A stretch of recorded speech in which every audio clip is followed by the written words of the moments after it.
In the fall of 2002, the Washington, D.C. metropolitan area was gripped by a terror that transformed everyday routines into acts of courage. For 3 weeks in October, two snipers, John Allen Muhammad and Lee Boyd Malvo, orchestrated a series of random shootings that killed 10 people, injured 3 others, and paralyzed a region with fear. Their attacks, executed with chilling precision from a modified car, turned gas stations, parking lots, and schoolyards into potential kill zones. This is a story of the D.C. sniper attacks, a saga of violence, investigation, and a community under siege, pieced together from historical accounts, law enforcement records, and survivor testimonies. The terror that will become known as the Beltway sniper attacks did not begin in October 2002.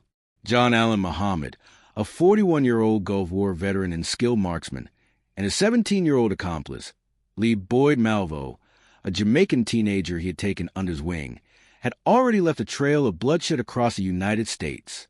Their partnership began in 2000 in Antigua, where Muhammad, estranged from his family and embittered by a contentious custody battle with his ex-wife Mildred, met the impressionable Malvo, who lacked parental supervision.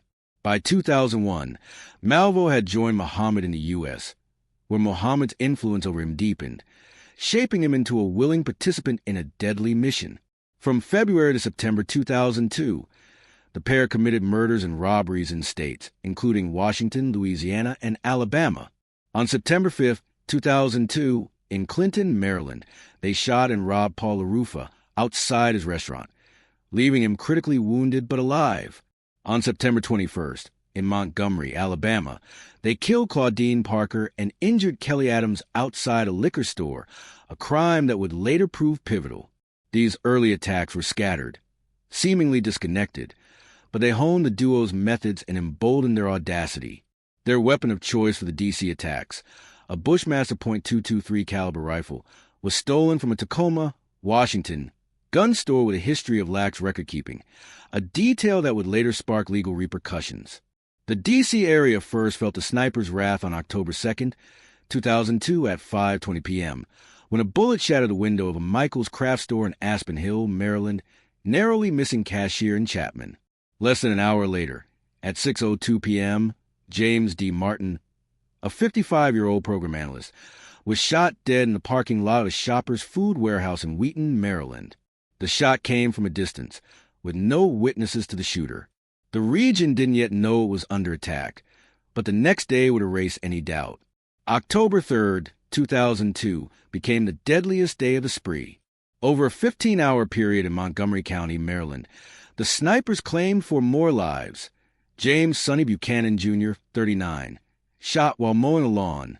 Prem Kumar Whalekar, 54, killed while pumping gas. Sarah Ramos, 34, gunned down on a bench near a retirement community. And Lori and Louis Rivera, 25, shot while vacuuming her car at a gas station. Each victim was struck by a single .223 caliber bullet, fired from a hidden vantage point. The randomness of the targets, men and women, young and old, of varying backgrounds, defied the patterns typical of serial killings, amplifying the terror. By evening, a fifth victim, Pascal Charlot, 72, was killed in Washington, D.C., while standing on a street corner, the only nighttime shooting in the spree. The attacks continued relentlessly. On October 4th, a woman was wounded outside of Fredericksburg, Virginia, Mall. On October 7th, 13-year-old Aaron Brown was critically injured outside his Bowie, Maryland Middle School, a shooting that left a tarot card inscribed with "Call Me God." This card, along with a letter demanding $10 million, marked the sniper's first direct taunt to police. Over the next 2 weeks, the sniper struck at gas stations and parking lots across Maryland, Virginia, and D.C. Dean Harold Myers, 53, killed on October 9th. Kenneth Bridges, 53, on October 11th. Linda Franklin, 47, an FBI intelligence analyst, on October 14th. And Jeffrey Hopper, 37, wounded on October 19th. The final victim, Conrad Johnson, 35, a bus driver, was killed on October 22nd in Aspen Hill, Maryland, steps from where the spree began. The unpredictability of the attacks turned daily life into a nightmare. Residents zigzagged across parking lots, avoided gas stations, and kept children indoors. Schools canceled outdoor activities, and some parents formed human shields to protect students during bus drop-offs, aware that the snipers had already targeted a school. The media, fueled by a post-9/11 climate of heightened anxiety and a 24-hour news cycle, amplified the fear, sometimes clashing with law enforcement by releasing details like the tarot card against the wishes of Montgomery County Police Chief Charles Moose, who led the investigation. The initial focus on a white van, based on witness reports, proved a red herring, as the snipers operated from a blue 1990 Chevrolet Caprice, modified with a hole in the trunk for a sniper's nest. The snipers' choice of a .223 caliber rifle, paired with their mobile hideout, made them nearly invisible. The car's trunk had been altered to allow Malvo to shoot undetected, with Muhammad driving to blend into traffic. This ingenuity, combined with their lack of victim preference, made profiling difficult. Early assumptions that the sniper was a lone white male, influenced by racial biases in media and law enforcement, delayed progress and sparked later debates about profiling's role in the investigation. The manhunt, one of the largest in U.S. history, involved over 1,000 law enforcement officers, including 400 FBI agents, coordinated through a joint operations center. Chief Moose, under intense pressure, faced criticism for limited public updates, as he balanced withholding sensitive details with calming a panicked public. The FBI set up a tip hotline, staffed by agents in training, and used digital mapping and behavioral analysis to narrow the search. Early leads were sparse, with no fingerprints or clear witnesses, but the sniper's own hubris provided the break. On October 17th, a caller claiming to be the sniper referenced a liquor store robbery in Montgomery during a taunting call to police. Investigators linked this to the September 21st, 2002, Montgomery, Alabama shooting, where Malvo had dropped a magazine with his fingerprints. These matched records from a prior arrest in Washington state, tying him to Muhammad, who had purchased a blue Caprice in New Jersey. On October 23rd, police issued an alert for the vehicle and its occupants. At 3:19 a.m. on October 24th, a civilian spotted the car at a rest stop off I-70 in Myersville, Maryland. FBI, Maryland State Police, and Montgomery County SWAT arrested Muhammad and Malvo without resistance, finding the Bushmaster rifle in the car, linked by ballistics to 8 D.C. area killings and others nationwide. The prosecution argued that Muhammad's ultimate goal was to kill his ex-wife Mildred, who lived in Clinton, Maryland, and make her death appear random to regain custody of his children. Mildred later claimed the shootings were an escalation of years of domestic abuse, a motive the court found insufficiently proven. Malvo testified that Muhammad also planned to extort $10 million to fund a terrorist training camp, inspired by anti-American sentiments and admiration for al-Qaeda. The prosecution argued that Muhammad's ultimate goal was to kill his ex-wife Mildred, who lived in Clinton, Maryland, and make her death appear random to regain custody of his children.